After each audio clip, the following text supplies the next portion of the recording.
Hey, everyone out there in podcast land. Welcome to the next exciting episode of Lending Leadership with the Mortgage Pros. Robert Filyaw here with Tom Mills and Dave Holland. What's up, fellas? How are we? Good. How you doing? I'm good, man. I'm good. I'm rocking the backwards hat today because I need my wig busted. I need my haircut. So gonna go a little informal today. That's all right. We don't always keep this thing formal. More often than not, it's the exact opposite of formal, right? What are we talking about today, Robert?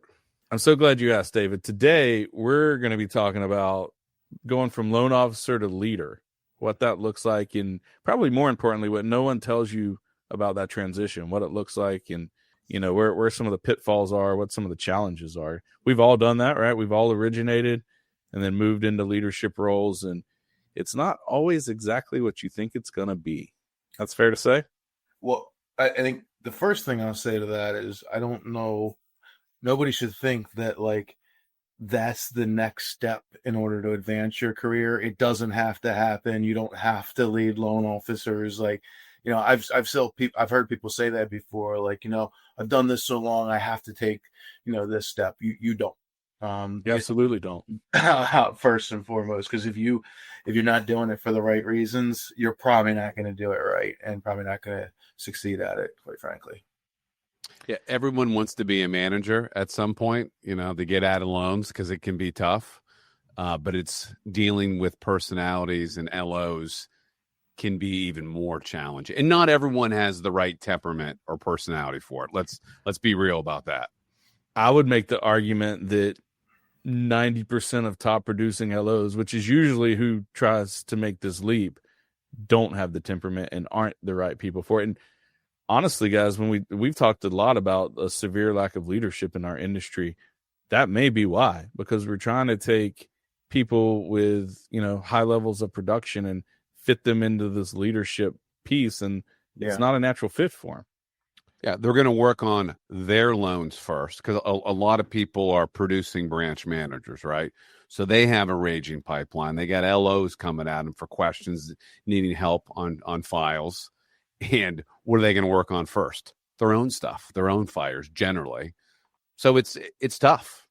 It's tough to do both. Yeah. And I think, Robert, you said it maybe. I think it is why there's a lack of leadership in our industry. I don't think it may be. I think it's the primary reason why. You're absolutely right.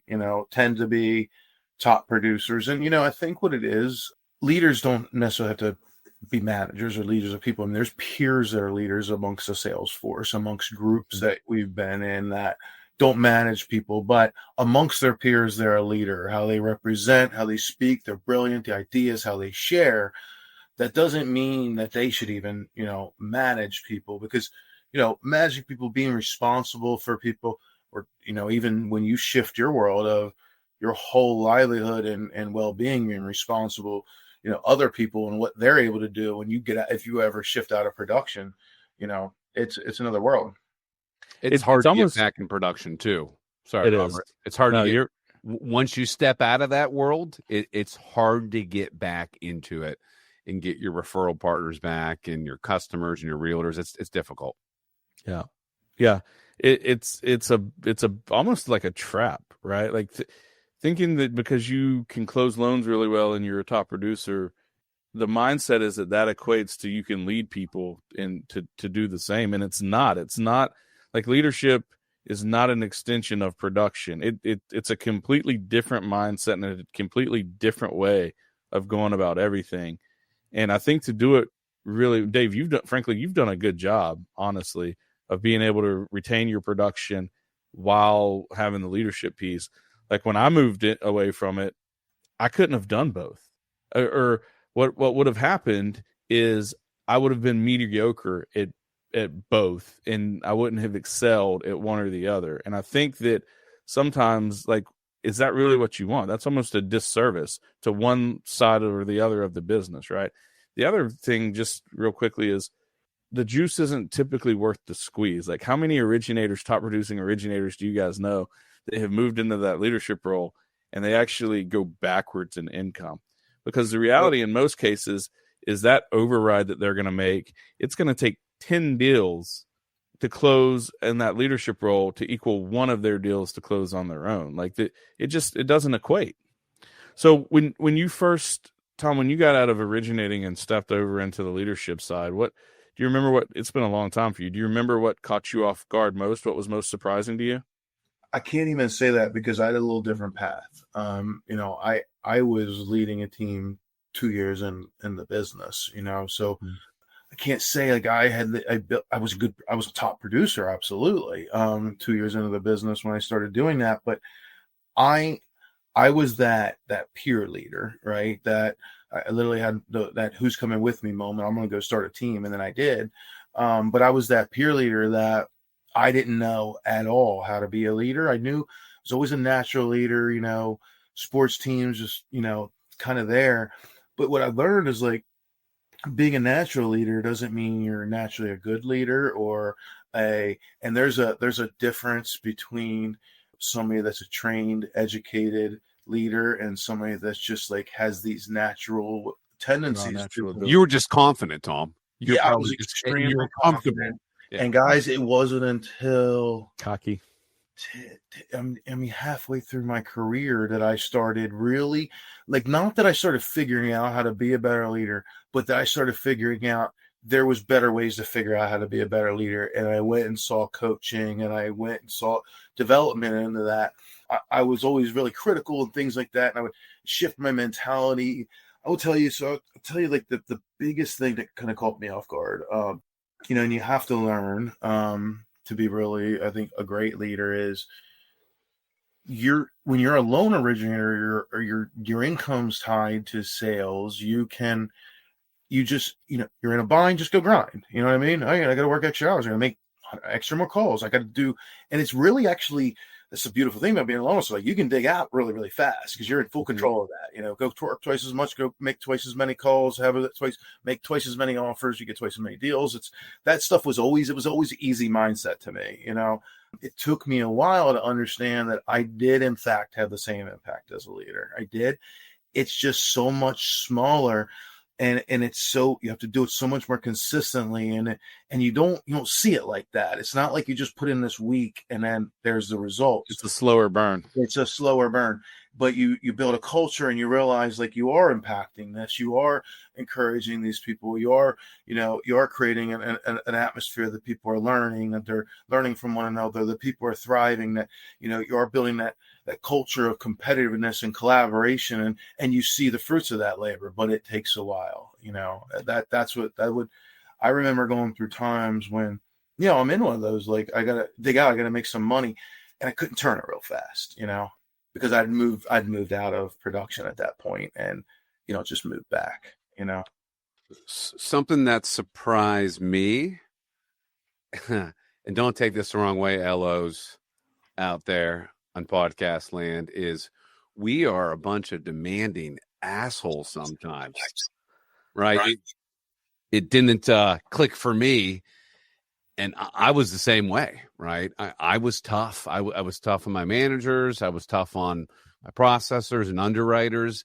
And until you're actually managing people, you don't realize how demanding, especially top performing loan officers can be. So when you want to manage LOs, be careful what you wish for, because it can be tough. It can be tough.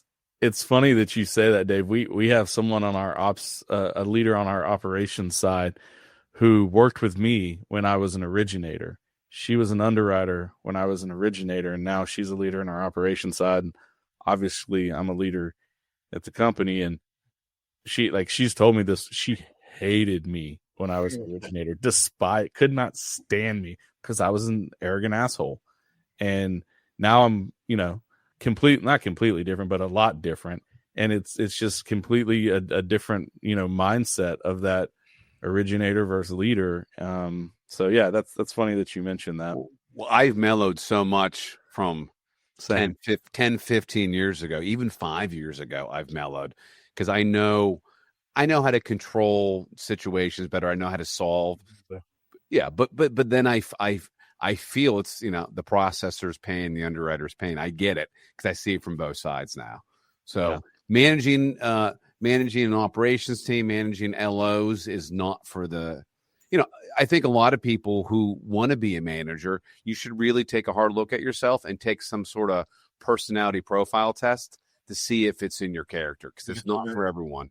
Yeah. Don't try to make yourself that. And what do you guys, let's talk about that. What do you guys think are some of the characteristics of somebody that makes them, like, maybe says they're destined for being a leader? What let's throw a couple of things around. Like, first thing that comes to mind is, I know, you have to put others first. I was going to say, like, to me, leadership is about service, right? Yeah. We talk about leaders eat last, servant leadership.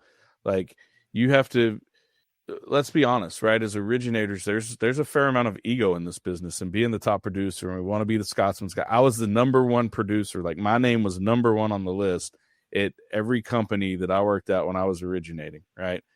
And when you make that shift, you have to be able to check that and kind of tuck it away. And now it's about helping those in your charge get on that list and building them and growing them. And that's not an easy task for everybody. You need to check your ego at the door. You Yes. really do. The three of us talk about that a lot. And I think we're all good at it most of the time, but sometimes, it flares up. But yeah, you got to check your ego at the door, because if both the LO and the manager come in hot with an ego and agenda, that's not going to be a good call. It's going to be fisticuffs. Yes. What do you always say, Dave? Stay humble, stay hungry. Yes. Is that what you're always preaching to us? Stay humble, stay hungry. Get a little full of ourselves. Yeah. It really comes down to relationships. I mean, honestly, guys, I mean, I think the three of us are good leaders, right? But take the relationships that we have, that we've formed, that we rely on every day, that really make us good leaders, and have the team that we have, and we're not great leaders all of a sudden, So I think it comes down to, I think when you look at originators that end up going to leadership, what did they lead their assistant like, or assistants like, were they, I would venture to say that if they don't do a good job of leading that, you're probably not going to really do a good job of leading originators, because it's still leading people, motivating people, inspiring people, and sometimes it's tough as originator, because, your assistant's grinding, and sometimes you're on the golf course. So, they have to see you, they have to see that you're working, they have to respect, they have to know the hustle, know the work that you put in, look up to you in that sense, because you probably will transition over when you go to managing people too. The doing versus delegating. Let's focus on the word empowerment. Since we talk about that a lot, because I think that's a big thing in becoming a leader. Some people know how to do things, they don't know how to teach people, empower people to do a thing. I think there's a little couple minute piece there that we have. Guys, one of the other things that I think as we talk about, kind of some of the unforeseen challenges and things that maybe aren't thought about is it's just the difference from, as an LO being kind of in control of everything, right? Like it's all about you. And just like you said, Tom, if you needed to go out and grind, you could, and like you were kind of in control of it, where as you move into that leadership, you're not as in control as everything. You have to delegate a little bit. You have to lean onto other people and be able to, kind of let go and count on them. That can be challenging for top producers, or for any producer, really. Yeah, when you're so used to depending on yourself and yourself only, or your immediate staff, to then put your trust in a half a dozen or a dozen LOs, that's definitely a mind shift for sure.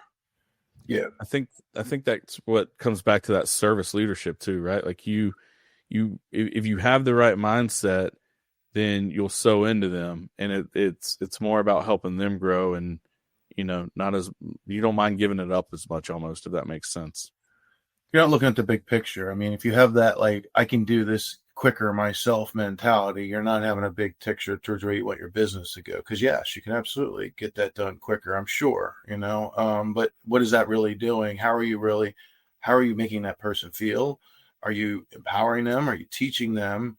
And then, as you may have done it quicker that one time, what about the next 100 times? And if you had to hold it with the one time, empower somebody to take that over, you then didn't do it. You saved a lot of time, and people don't look into that, and that has to come into like the pride in developing people. And then when you develop them, you empower them, and you see you see how people rise up when they're given that, when they receive that trust from their leadership and feel empowered. That's when you really get people to kind of, really, really rise above for you and really go above and beyond. It's interesting that you bring that up, Tom. I was literally right before this on a call with a team who has just brought on a new loan partner, and we're working on some training and development and some leadership of that loan partner and them letting go of some stuff and delegating. And the conversation that I had is I said, guys, this isn't flipping a light switch. We're going to work on a 60-day window to go from where you're at now to where we're talking about the end goal is going to be. And what I need you to understand is you're going to work harder and put more time in the next 60 days than you would if you just did it yourself. That's the absolute fact, because training and development takes time and energy and effort. However, when we get to the back of this 60 days, the time freedom that it's going to give you, it's an investment. It's going to be well worth it for the long term. Yeah, back to our earlier point, some people just aren't cut out for it. Some people want to be a solo LO, no team, right? Some people want to process their own loans. A lot of people should do that too, though, Dave. Like, yeah, no doubt.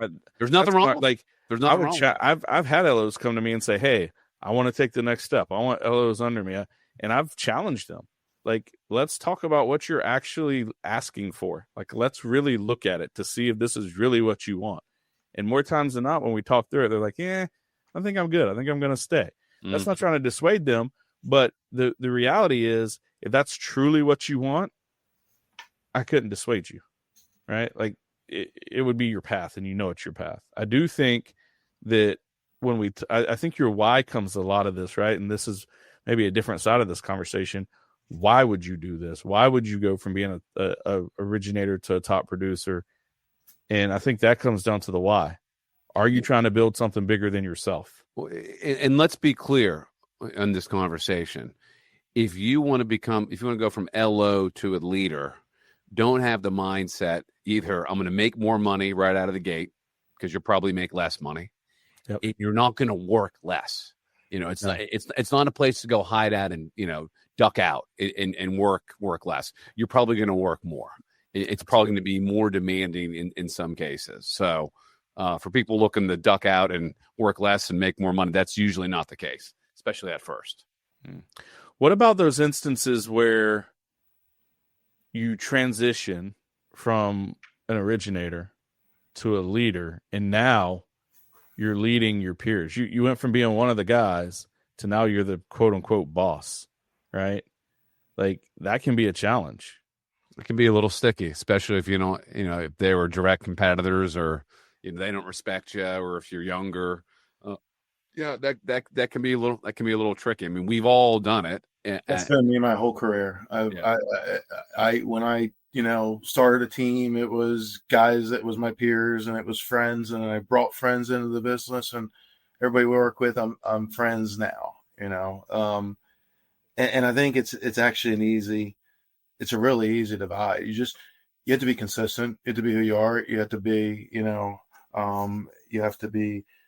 clear and honest, and then you can communicate with people, and even though they're your friends, they understand it's business, and you can separate it a little bit. But is that what you were getting at? Like I think it's probably the greatest. I don't know if example is the right word, but the greatest time when check your ego at the door is probably most proficient, right? Because if you let that title go to your head and you try to lead because you're the boss instead of lead out of transparency and consistency and really trying to influence and help grow whoever you're leading, if you have that ego, it's going to blow up in your face. It's not gonna work well. One thing really bad that I've always tried, I heard a long time ago, and I've always tried to lean into, we talk about a manager or a leader. This is something that I was told and it stuck with me. Processes, things are managed, right? People are led. And I've always taken that away and have kind of reverted back to that. Like, if you almost never hear me say manager, I'll say they're managing the pipeline. They're managing the closing process. They're leading the processors. They're leading the closers. Mm-hmm. I think that's a big difference in mindset.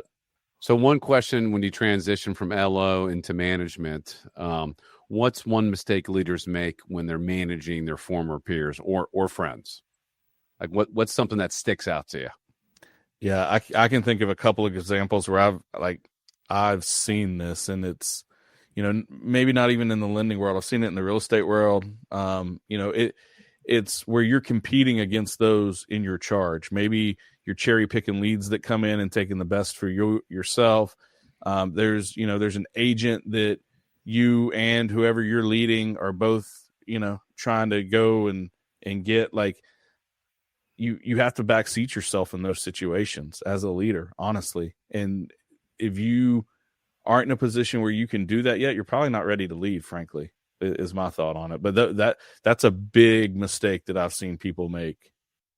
I think a big mistake that people make is because they're friends with somebody. Let's say you have a team, 10 people, or close friends with 2. You tend to tell them things that they shouldn't really be privy to, and then comments are made, and then people feel like you're not really as confidential about their personal information or things like that. I've seen that blow up with teams before, where because people are kind of buddy they let people know other people's business, and that's really, you're not being consistent. You're playing favorites. yeah. People feel that. You may not even realize you're doing, but people can feel that, and that can be a disaster culturally. It can be not even, what Tom said is a major thing, but it could be something as simple as accountability, right? Like, you have a different level of standard and accountability to one of the originators that you ride harder because maybe they're not as close than you do for someone else, right? Like, that consistency in leadership is pretty key. Yeah. You just don't want to make, you don't want to make, you can be a leader without making people feel like you're above them. Yes. It has to be terms like we and, the team, and you have to show and embody that. But, you have to really, you have to really learn how to, be with your team, in one sense, and not above them, but it sometimes realize that this isn't really pertain to them, and keep things separate. You do a really good job of that, Millsy. And honestly, when I first met you, that was one of the concerns. Like, that was just a feeling that I had, but one of those things where I was wrong. You do a really good job of being on the level and, not positioning yourself above. So kudos to you for that. But in the same respect, if I could, you got to hold the line on some stuff with LOs, right? Yeah, no doubt. Or you'll get run over by your team. When you're not flexing like you're above, holding the line becomes a whole lot easier. It's just some mutual respects there. It's like, hey, man. I think it goes back to the consistency also, right? Mm-hmm. Like, you're not doing this because I said to do it. You're doing it because this is the positive impact it's going to have on your business. Let me show you and teach you why. Like, let me explain it to you. That's one of the things. Like, check your ego at the door, right? Like, if you're going to do this because I said to do it, absolutely not. Like, as you guys as originators, have you ever had a leader said, you're going to do this because I said to do it? That's the last thing I'm going to do at that point. Yeah. Right. Explain to me why I should do it and how it's going to help and impact my business. And you'll get the buy-in 100 times. Check your ego at the door. So you've got that. You're an originator, or maybe you're a manager and you've got that originator that is dead set that this is the shift they want to make. This is their next chapter. What are some tips to put out there to make sure that they do that successfully? The actual shift, the transition. What have you guys seen that works really well? And maybe the flip side, what, as that transition happens, what hasn't worked? Instead of saying, I want to build my team and I want to have 10 people, think about, what do you want your team to look like? And what are the type of people that you want to manage? What are the type of people that you're committed to serving and that you believe are going to contribute to the culture that either you already have maybe amongst your small team, you and your assistants, complement that culture, but not hurt that culture. And I think that's the biggest thing. I think what I saw people, they get so fixated on, I have to recruit, and they bring people in that, they don't bring anything additional to, even if they bring production or revenue. You had this vision that you wanted your team to look like this, and those two people you just brought in do nothing to meet that vision, and that relationship is probably not going to be what you want it to be. It's when you hire great people and people that this is the profile of the person I want to help. This is the way I want them to come. I want them to be focused on their careers, committed to their family. When you hire the right people, leading is a lot easier. I will absolutely say that. It is a lot easier to lead committed people, driven people, goal-oriented, people that want to be the best they can be in their life.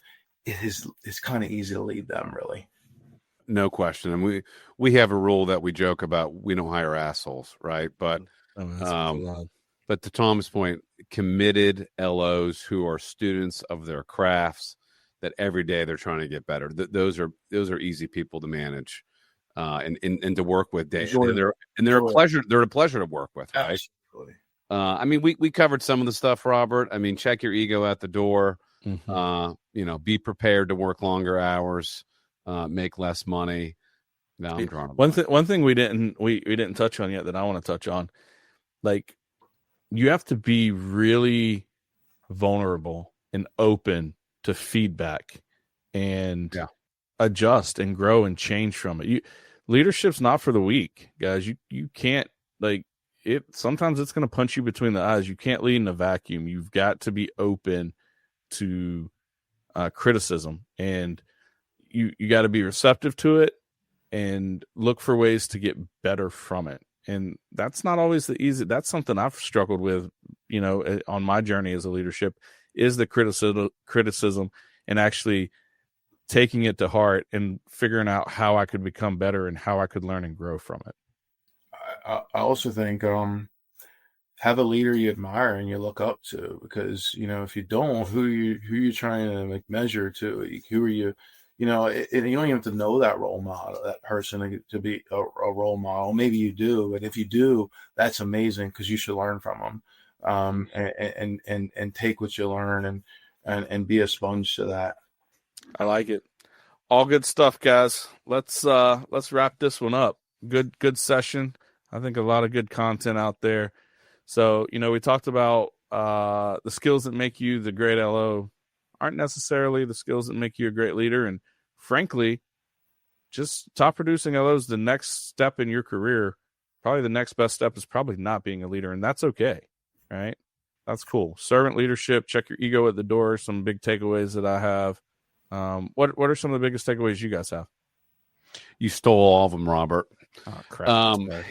Yeah, checking your ego at the door, listening more, listening to your LOs and your operations staff, taking constructive criticism in a positive way, always learning, reading, growing, coaching, getting the coach really helps. And I'll go to your quote, Robert, manage processes, lead people. I've lived by that for a long time. So everyone out there in podcast land, thanks for joining in on this episode of Lending Leadership with the Mortgage Pros. Hey, if you have made the jump into leadership and have a lesson that you've learned along the way, share it with us. We'd love to hear about it. Or if maybe you're thinking about getting into leadership and you have questions or, want to talk more about it, hit us up. We'd love to chat with you. Don't forget to smash that like button and subscribe to us so you don't miss an episode. For Dave Holland and Tom Mills, Robert Phil, y'all here. Y'all have a great day. Thank you. Bye, y'all.